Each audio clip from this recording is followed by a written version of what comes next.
Hello. Uh-oh. There we are. There we go. Here we are. And now we're all set up correctly. Okay. Welcome to episode 22. We are here with Dawn and Nancy and Lara Herrera. Yep. Is that your pen name or have I just outed you? No, that I publish some under my real name, which that is, and a couple of other things under a pen name, which I'm not going to share right now. That's fair. Okay. Very good. Well, usually we start off with, is that me? I don't know. It sounds like somebody's using a blender. I have been having some technology issues today. We'll just get that out there. Not internet related this time, but microphone, speakers, lighting, other random assorted cats and dogs. So bear with me. And that's B-E-A-R, not B-A-R-E. I've seen that one a few times. Sorry, editor jokes. Well, so normally we start off with a little humor before we get going. And I think I told you about the Rage Room last time. So Dawn, do you have anything? Have I put you on the spot now? It's been a week and it's only Thursday and we had Monday off. So yeah, it's just been crazy. But I have nothing really entertaining that's happened. My college daughter came home for the weekend and that was fun.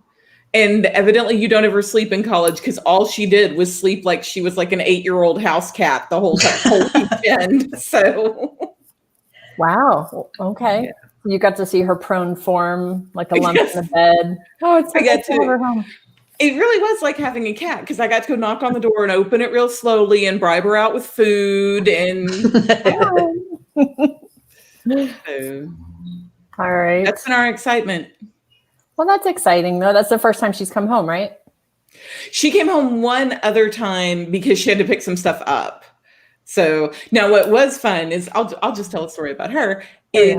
She was all excited because she has virtual classes only on Fridays. So she was leaving on Thursday and going to get to be here kind of an extra night and that kind of thing. And I think she got about an hour away from her school, which puts her she's an hour away from her school, 2 hours from us. And I get this phone call of, I left all my makeup sitting on my bed in my dorm. So makeup?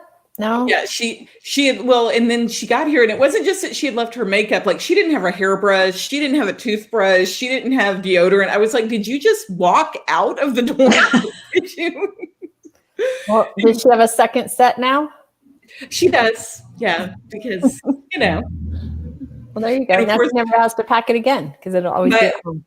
My husband was doing the whole, well, this is going to be for here. This makeup's for here. You just leave this here. And she's like, this is brand new. This is going back with me. So, wow. So that was we went to Ulta and bought makeup. That was our excitement for the weekend. That's always fun though. I like those stores and Sephora, but they're expensive. You end up, it's sort of like Target. You can't walk in and walk out without accidentally spending more than you meant to. Oh, and last Christmas, I made the mistake of letting my husband go with me when I bought like everything like for Christmas. And we're walking out and he's holding this little bag and he's like, there's $300 in this bag. Little tiny. He's like my arm should be full. I can carry this on one finger. I don't understand. We bought her like some eyeshadow palettes and that stuff. Okay. Yeah, that stuff adds up really quick, but he was just fascinated by the fact that it's a bag this big and yeah. All right. Well, I suppose we should get to it. We didn't just bring Lara here today to hear us chat, although we could go on and on. Will you tell us a little bit about, what we're doing today is going to be a little coaching demo, basically.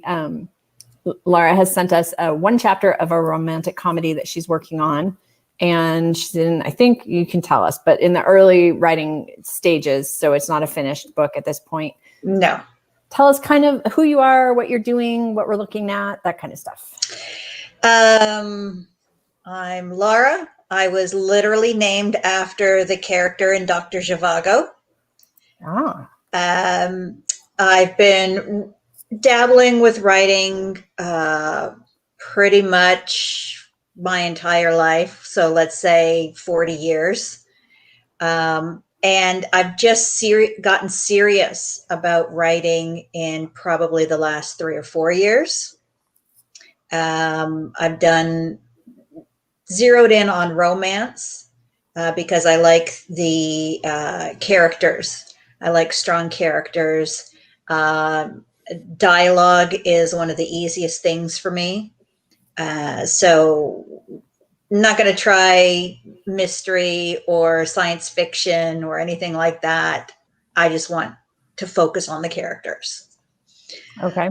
So this is my first attempt at rom-com. Mm-hmm.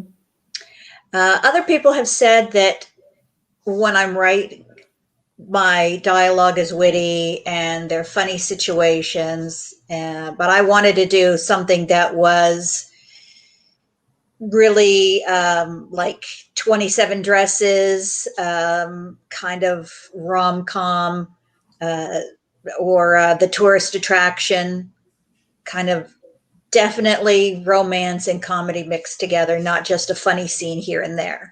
Right. Okay. Well, so maybe we need to define a little bit kind of what is a rom-com, because I think it's different depending on who you're asking.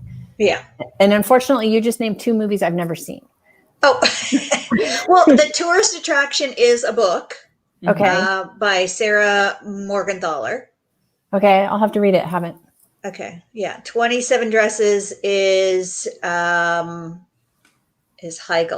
I've forgotten the first name. Yeah, Katherine I could see Heigl. like the movie promo, but I didn't ever see the movie.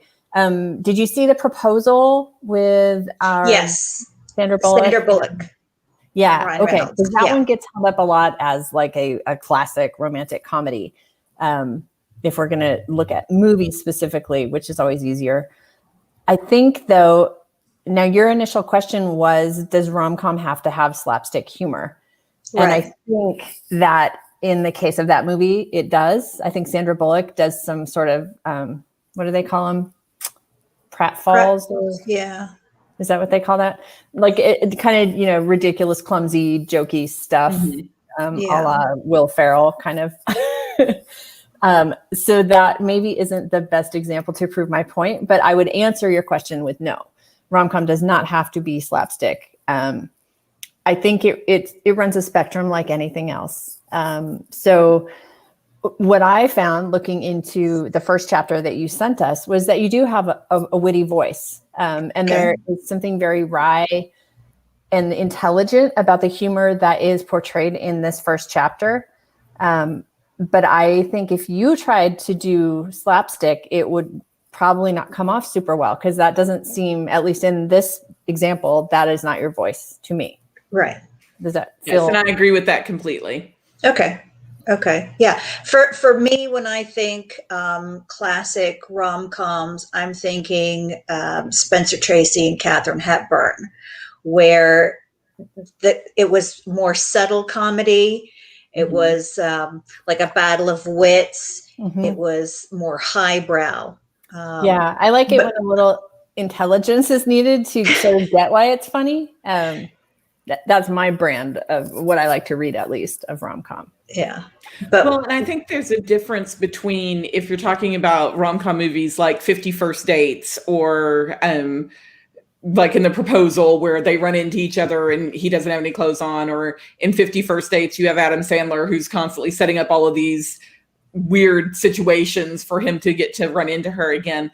I think there's a difference between the type of comedy that you could watch and like vacuum your living room and still understand what's going on. And then like you're talking about with the more classic movies and the more classic style of where you really have to be paying attention and you really have to kind of listen for all those little kind of barbs at each other. And it's a very different type of comedy. Mm-hmm. Well, and I think too, it's almost like plot driven versus character driven. In the slapsticky type stuff, it's situational humor. It's based on the way that something has been set up to be funny. But when you're working with more character driven work, the humor has to be inherent in, I think, the characters that you're working with. Well, so tell us a little bit about your book. Tell us about your hero, your heroine, your setup, and your conflict. What's happening? My heroine is Elizabeth, and she's the youngest of 3 girls. Her mother died when she was about 8 years old, and their father just kind of checked out. So she's got the oldest sister, kind of took over taking care of her. The middle sister is a little bit more reserved, shy, and then she's the sort of bubbly, outgoing one in the family. Her dream has been to open up a bakery in this particular building that's been abandoned for years. And it was owned by this crotchety old kind of millionaire who was just nasty, and he didn't really spend a lot of time in the town. But the sort of setup for the story is that the old man has recently passed away. His grandson has come to this small town in Vermont. He wants to sell the property, and he discovers that she's there. She has this piece of paper saying, well, I own this property. There's a deal. So there's going to be that conflict between who really owns the building. He's also going to be not only falling in love with her, but also with the small town. And at some point, it's revealed that they actually met each other when they were 5 years old, outside of this building. And that's kind of why she wants this specific building, because it's got this really good, strong memory for her back when she was about 5 years, or when they were both 5 years old. And the guy who owns, or the grandson who comes to town, is actually her like first love. When they said, you want to get married, when they were like 5 years old, they said, okay, let's, like, now we're together, like you're my boyfriend. So it's the rediscovery of his life before his parents were killed, and he was forced to live with his grandfather, who showed no emotion, actually sent him away to boarding school after a time. So it's just going to be him exploring the town, opening up a little bit emotionally. She's estranged from her sisters, so there's going to be, on her side, there's going to be a healing of that rift between them. There will be, hopefully kooky side characters, and happily ever after. Okay, cool. Well, so that gives us a little idea. The conflict is that she wants to set up the bakery in the building that he actually owns. Yes. Okay. And so he's going to make a pretty obvious journey, right? From being this kind of like big town suit wearing kind of guy, rediscovering his love for his small town. What is her journey? Is it mostly about her sisters? What's her wound? Because she was the youngest, she's the baby of the family, and people have always, her sisters have taken care of her. They've done everything for her. They didn't always let her do stuff for herself. Really coddled her, protected her. So she's always wanted to stand on her own and prove to them that, well, here she's 24 and she is an adult now, so they need to start treating her like an adult, and she needs to sort of develop self-confidence. In the past, she has gotten into situations where they've had to come and rescue her. So she kind of feels like the family screw up, and she doesn't want to be that way anymore. She doesn't want them to see her that way anymore. Okay. So I think we see kind of where both characters are going. What is keeping them apart? Why can't they be together?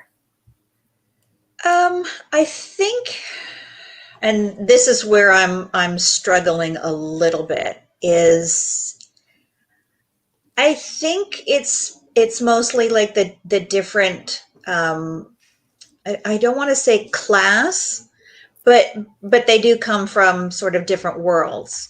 He's very business, big city, and she's small town, small life. Yeah. And it's like a cross the tracks romance or yeah, a fish out of water story. Sure. I'm giving you the tropes. So will they be able to, come to, she won't really feel comfortable in the big city, especially if she gets this building and she manages to start the business that is her dream. But would he be willing to leave his big city life to be in this small town? And she can't ask him to do that. And so that kind of stuff. Okay. Dawn, do you have other important story questions I didn't think of? Not yet. I've got all sorts of stuff to play with what she just said. But okay. Sorry. I was just going to throw out that it's also a little bit of a second chance romance, although I don't know how much a 5-year-old, now counts as a first romance, but we'll take it. Well, what I'm looking at, because you're specifically asking us about humor and about making it a rom-com versus like a Hallmark movie type coming of rejoining whatever, is for each character, what is it about it that what could you use to make them humorous? And so I know Nancy mentioned with him, you've definitely got fish out of water, like immediately. Yeah. Even though he may have lived in this town when he was younger, things are going to be a lot different now. He's a lot different now. The other thing that I heard you say when you were talking about how he was raised with his grandfather and his grandfather didn't show emotion and he was sent off to boarding school, that kind of thing.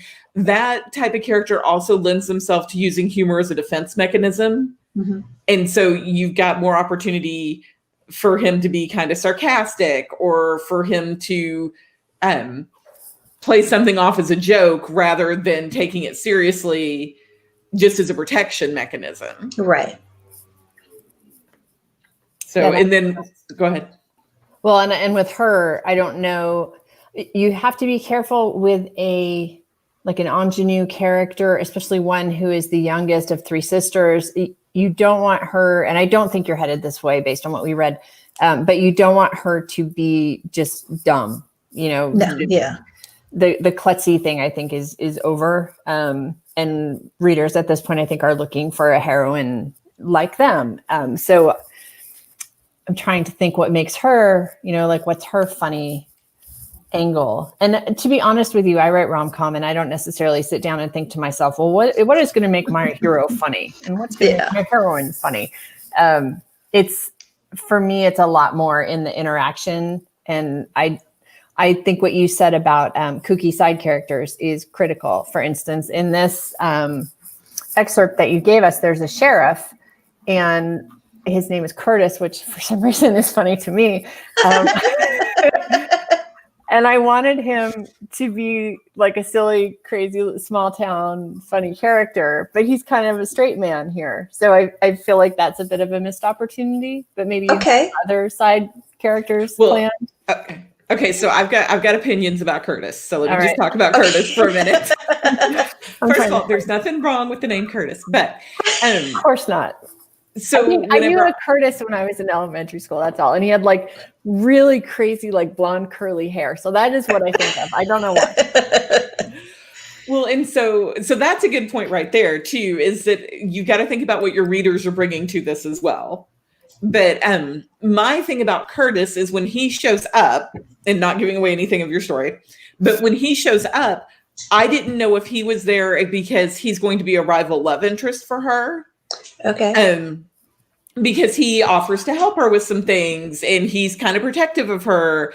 And so I couldn't tell if he was there as a rival love interest or if he's there just as like childhood friend. But not like dark. And the other thing that came up with me about him is I wanted him to instantly have, like Nancy said, I wanted some kind of quirk about him. Like he comes in and he's, you know, this guy who is a sheriff in the super small town where nothing ever happens, and he got a call. So, you know, he comes barreling in, and then it's like, oh, you're not in danger. Or maybe he is super straight-laced sheriff, and he comes in, and there's glitter all over him because he was having a tea party with his niece when he got this call, and it's something that is a quirk that is out of character for him. Okay.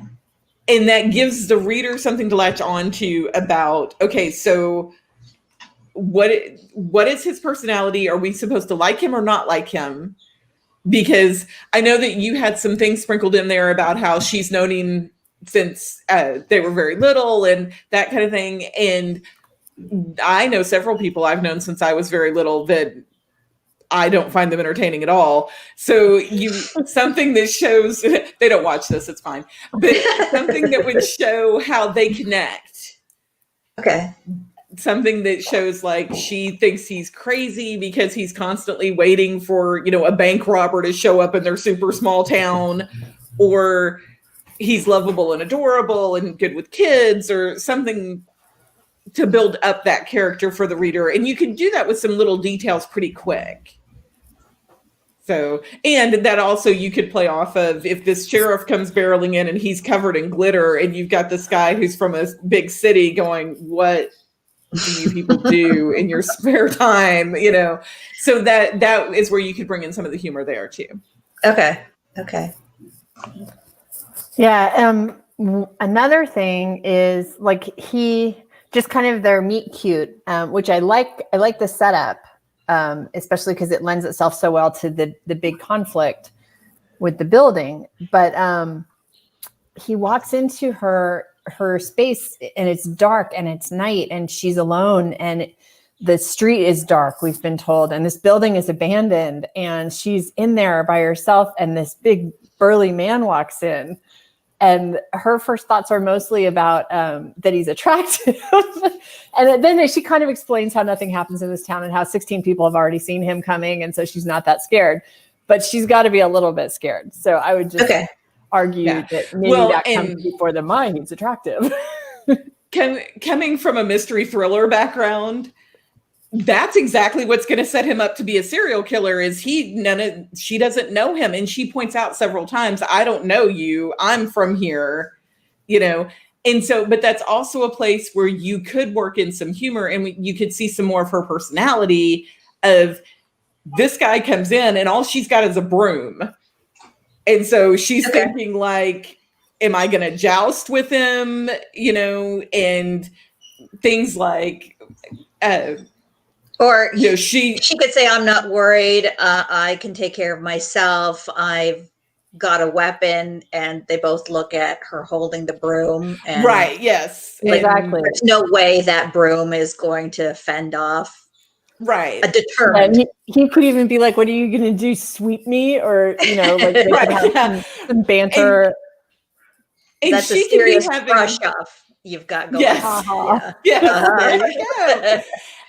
And her thoughts don't have to match what's coming out of her mouth. She could be absolutely terrified and being like, look, dude, I'm going to shove this right up your nose if you come another step closer. You could even have her like try to do a ninja twirl with it and drop it and then like, pick it up and be like, what? I mean, you know, if that had gone well, it would have been very threatening. Right. Yes. And then you could also have her thoughts of how is she going to escape? This guy just came in, and she could be thinking something, and this will give us a hint to her character a little bit of if she's thinking like, I can run for the back door, but there's furniture between her and the back door, and she's thinking like, just like in the movies, I'm going to run and drop something and knock something in his path. Or if she's somebody like me and it's like, I'm going to run 5 feet and end up wheezing on the floor. So that's not a good plan. I got a broom and my dustpan, you know? And so that's where you get that twist for the reader knows what's going on inside her head. And then they're seeing the banter back and forth between the two of them. Okay. Well, and I think there's an opportunity to show some more of his personality too, because his first reaction is that obviously someone's in the building who doesn't belong there, but he refers to her as a felon in his head. But I mean, she's holding a broom and like cleaning up. So he might, be like, I don't know what her, this criminal mastermind with a broom is up to in here. Or, it's kind of an opportunity for him to at least be humorous in his head, even if he's going to be like, what are you doing in my building out loud? Right. Okay. Well, so let's see, what else do we have? So you mentioned a couple characters, Kat and Tori. Are those the sisters? Yeah. The oldest Okay. is Catherine. The middle sister is Victoria. And the youngest sister is Elizabeth. Okay. Well, and I'm going to pop in real quick because I know there's a part where you say she hears Kat's voice in her head. Mm-hmm. That's also a part where you could play a little bit. And I know we're focusing only on the 10 pages we got, so you could spread this throughout. But give us a hint of Kat's personality there. If she hears Kat's voice in her head, does Kat sound like the safety officer that used to come to school and tell you what to do when you were kidnapped? And so she hears Kat telling her, grab a weapon, look at him in the eye, speak loudly. Or does she hear Kat talking to the TV show that's going to come and investigate her disappearance, saying, well, I told her not to be alone in a room. And so we could get a little bit of the personality of the sisters if you give a little bit more specific of what her thoughts are. Okay. Well, and depending on what her sisters do, yeah, like if Kat is a preschool teacher, then she might hear her voice, in a very like kind of way, and she'd be like, "That would be great if I had a jar of paste I was eating, but there's a man here trying to kill me." Right? Yes, she hears Kat's voice saying, "We don't sweep our friends." And then, right. So I think there's a lot of opportunities, and that isn't to say that you must incorporate all of them in the first chapter. If our goal was just to sort of find opportunities to add humor, hopefully we're giving you a couple spots or a couple ways you can weave it into later chapters. Yeah. Well, and so moving forward with the story just a little bit, with him, you talked about how they can't be together because they're from completely different lives.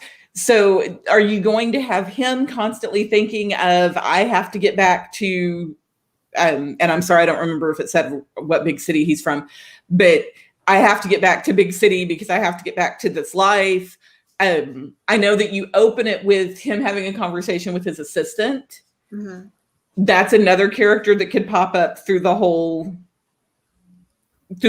of she's putting pressure on him, and there's an opportunity there to show her personality a little bit. There was a really good line in there that I liked because there was something about like as soon as he crossed into the city limits, like his cell phone cut off.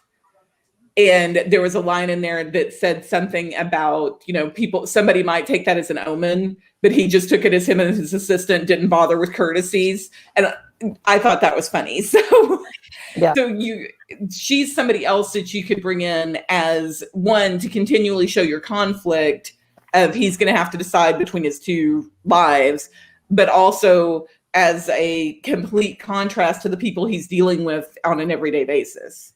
Okay. Yeah. Well, so why don't you tell us a little bit? Are you stuck? Where are you going next? Is there anything that you're trying to work out that you're struggling with? Yes, I had chapter 2 is they sort of run into each other at the second time the next morning in the middle of the town diner.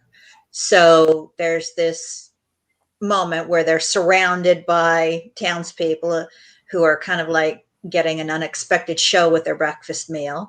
And there's a definite a moment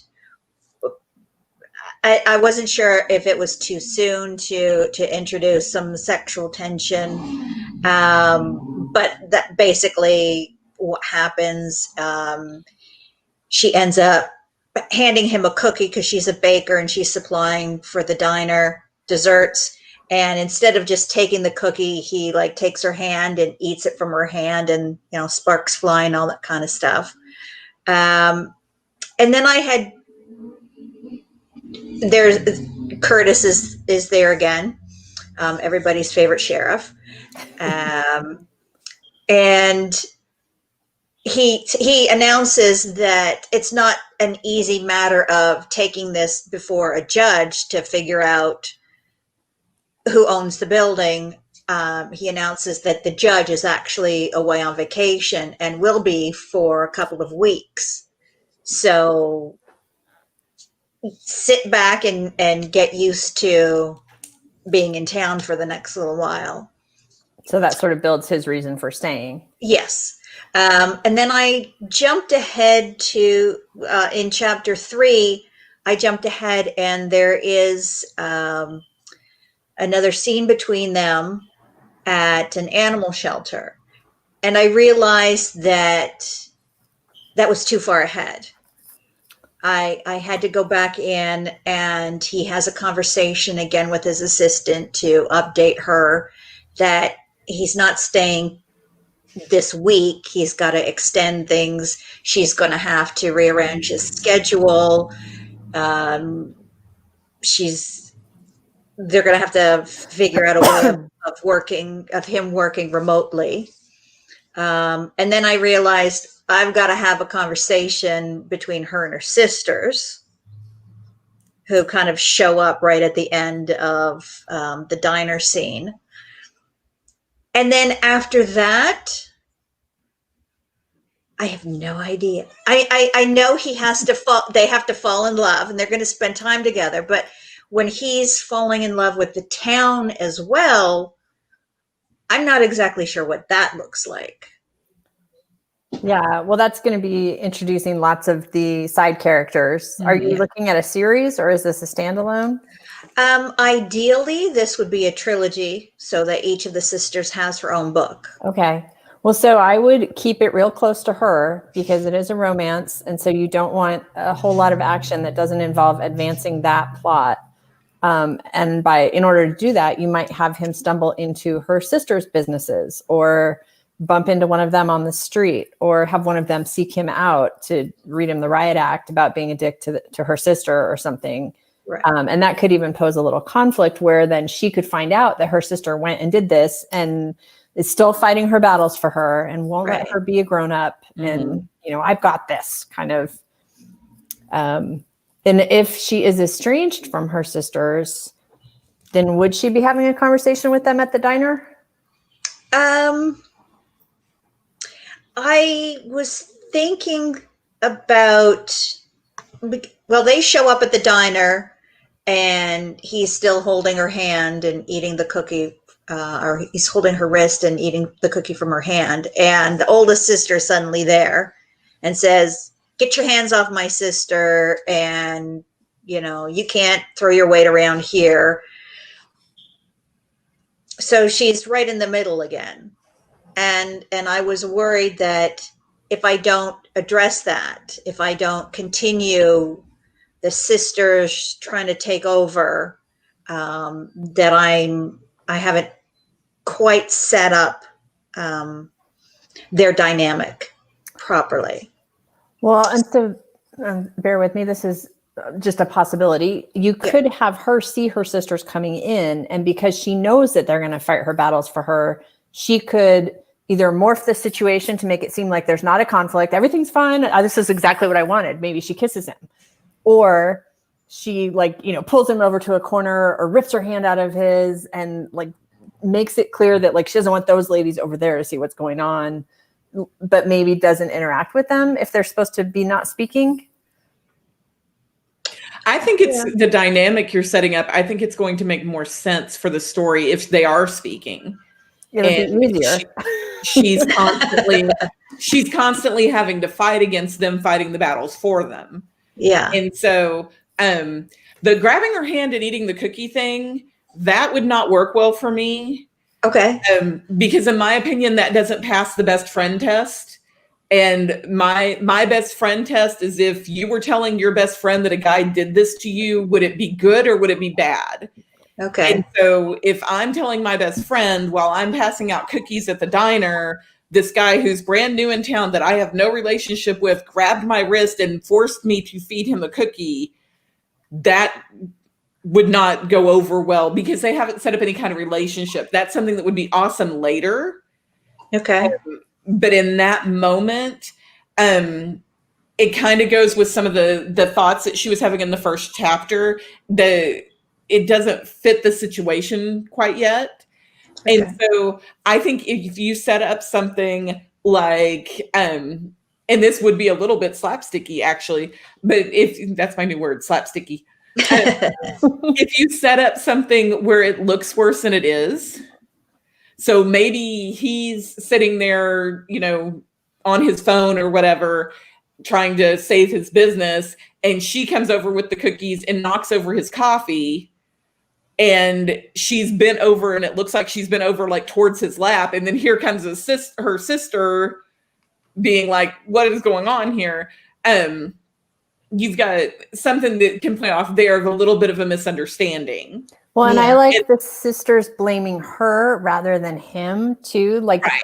There you go, being totally inappropriate and irresponsible again. Or, instead of approaching him like, get your hands off my sister, more like, oh my God, what have you gotten yourself into now? Okay, like, yeah. I don't know. So you can keep it kind of about their relationship. Yep. Well, and the other thought I had, and we actually have some ideas in the comments we're going to have to get to in a second. Stop. Sorry, the dog has something over here. I don't know.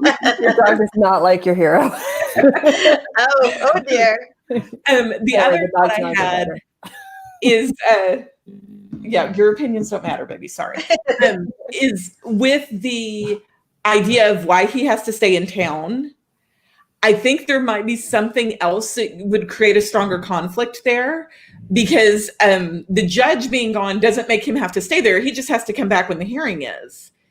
And so if you could find something that makes it to where like, oh, there's a city committee that says if you don't, fix this by such and such time, then they can file a lien on your building or whatever. And so he's like, oh, now I have to stay here and fix this stupid building. Or if there's some kind of, there needs to be a reason that somebody can go, well, there's no judge in the county who can't fix this, and he wouldn't have to stay. He can leave and come back. And so if you could find something that anchors him deeper, that and bonus points if it involves her. And so it's, well, she thinks she has the right to this building. He thinks he has the right to this building. The judge isn't in town. I like that because that gives you space. And so I think you should keep the judge who would handle this, or the courts are so backlogged that it's going to take 6 months anyway, or whatever your time limit is. But then there needs to be that extra twist of maybe his realtor is saying, you need to be there so that you can supervise the renovation, or he's got 5 other properties in town that he has to try to sell off, and whoever's handling that for him, something that's going to make him stay there and have to interact with her. Okay. Would,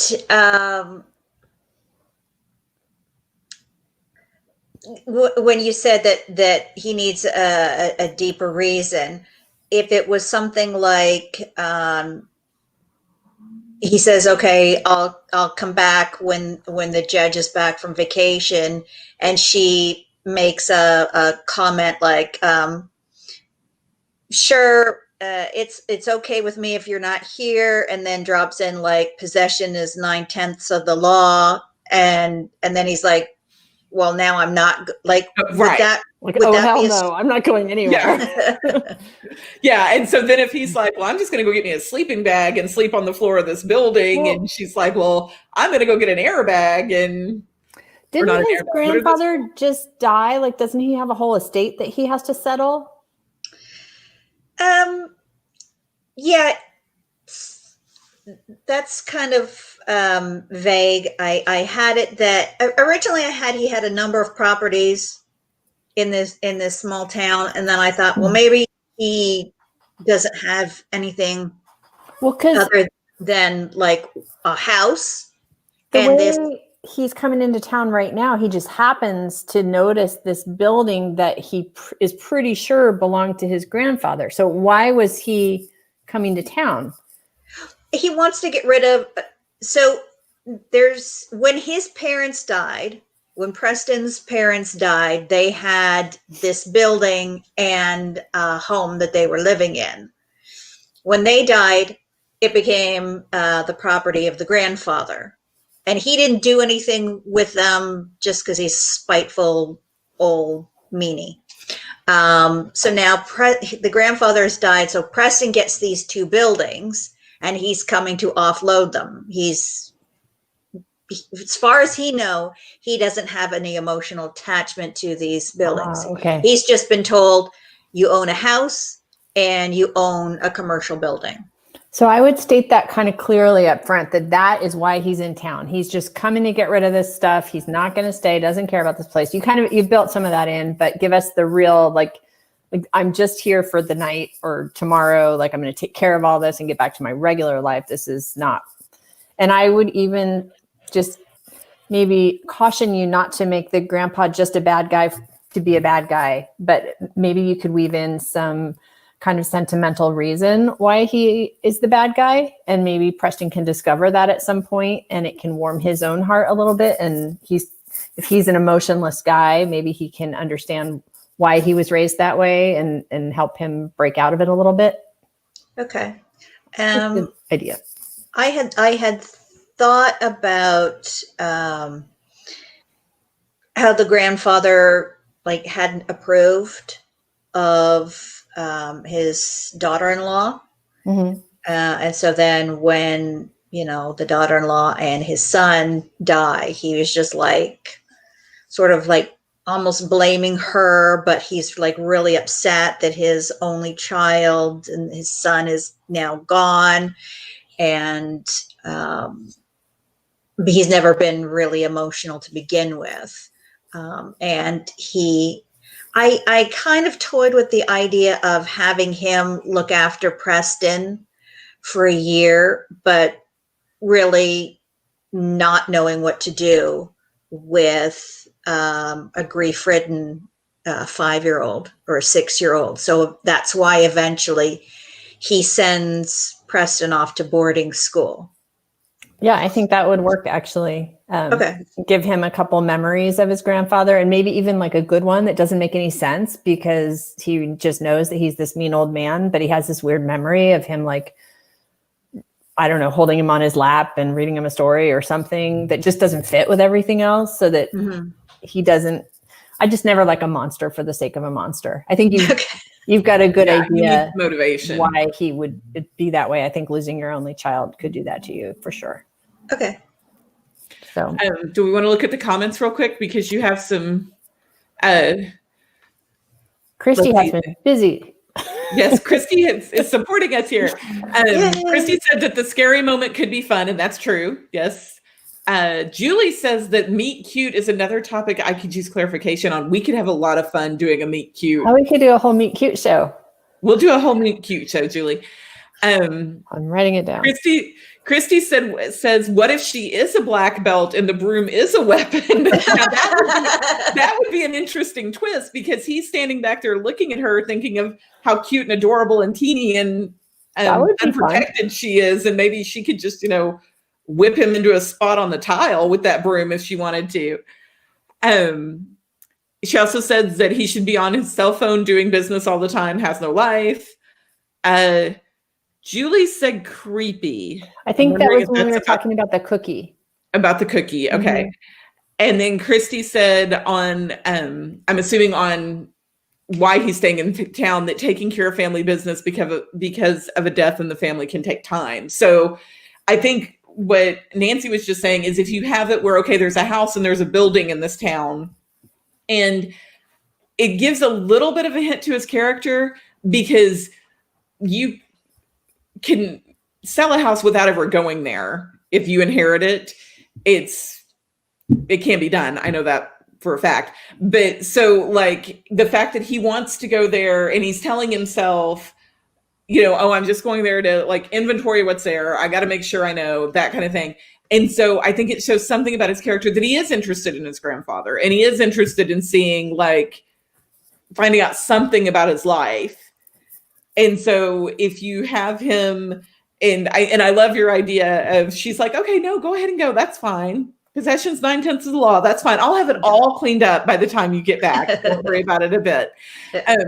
So you've got that. And then you could play on the fact that he's got this house there, and maybe the house needs repaired. And so that's where you're going to be bringing in some of these other characters. Okay. Yeah. And if it's, well, I need somebody to repaint the house, and this guy shows up and it's like, yeah, I'm Beth's cousin. Everybody knows, and so that's where you could build in some of your side characters that can be a lot of fun too. Yeah. What if all the contractors that he gets referred to are on her side? And so they're purposely like making everything go really slowly, or having like stupid accidents because they don't want to help him, but they'll take his money. Yeah. I don't know. I think there's a lot of stuff you could do. Of like the whole town knows her and her plans, and they've all like really want to support her. One of my thoughts was when he's talking to the owner of the bed and breakfast where he's staying, she makes some comment about well, we all know you're here for Beth's building. She's calling it Beth's building right off the bat. I like that. Yeah, and you could even go so far as to, like, if he's staying at the bed and breakfast, maybe Beth makes the muffins that are cookies. And he's not allowed, like, his basket doesn't have any. Everybody else gets muffins and cookies. He just gets like the banana and some granola, and he's like, I want a muffin. And they're like, no, you can't have a muffin. Muffins are only for nice people. Sorry. Yeah, you're taking Beth's building, and that's where the bakery would be. So no muffins for you. Well, do you feel like you've got a few different directions you could go? Definitely. Okay. Definitely. And I took notes. I will put them all together for you. Oh, she's good. Perfect. And I'll put it all together for you I'll put them together in a form that makes sense to me. And then I'll send them to you. And if you have any questions, you can look back at it. Or, of course, you can look back at the recording of this. But sometimes if you're writing, it's a lot easier to be able to look at a list. So I'll have that for you. And we will return your sample with a few notes in that too. Just give us a day or two. Oh, perfect. Okay. Yes, well, next week, I think we have Deb Charles coming. Eva Charles. Eva Charles. We have Eva Charles coming, and she's going to talk about writing dark romance and writing dark heroes. And again, just one more time, you probably don't want to have your kids in the room while it's on. Evidently, she has a filthy mouth. No, just kidding. But her books do have strong adult themes. Let's just put it that way. Yeah. So we have her coming, and then I think we should totally do a cute meet. Meet cute. Or a meet cute, or we can do it backwards. We know words. It's fine. But yeah, I think we should totally do that. So yes, we have that going on. She will be with us next week. And we don't have things officially set past that at this point. And, but we will. Yes, we will. And do not forget, there is, for instance, if you get totally stuck plotting your rom-com, you could go check out the course on Teachable, which has all the different plotting signposts that you need to get you all the way through the romance plot, no matter whether you're writing a romantic comedy or just a contemporary romance. And then there's the deep point of view class. And I think that's still it for right now. What? Oh, coaching. Yeah. Like the whole point of it. You want more the whole point of this session. Yeah. So yes, we do have coaching available. If people are watching this and thinking, hey, that's the kind of help I could need, we are good at that. Yes, we can banter with you just as well as we did with Laura. And thank you so much for coming and playing Yes. with us. And thank you for being so brave and letting us talk about your story, because I know that's scary. It is, yeah. I further on in my story, I talk about like excited but also calm, like Christmas morning, where you're excited to open the presents, but you also know it's a safe space because you're surrounded by people who care about you. So I'm like, I'm going to go in there tonight. I'm going to be excited, but I'm also going to be calm because I know they're here to help me. So like, yes. Don't freak out, Laura. Don't freak out. Don't freak out. And if you have questions about anything or you can't remember something we talked about, feel free to ping us. You know where to find us. Yeah. All right. Well, thank you. And thank you, Dawn, for hanging out. Thank you both. All right. We'll see everyone here next week. Bye. Bye.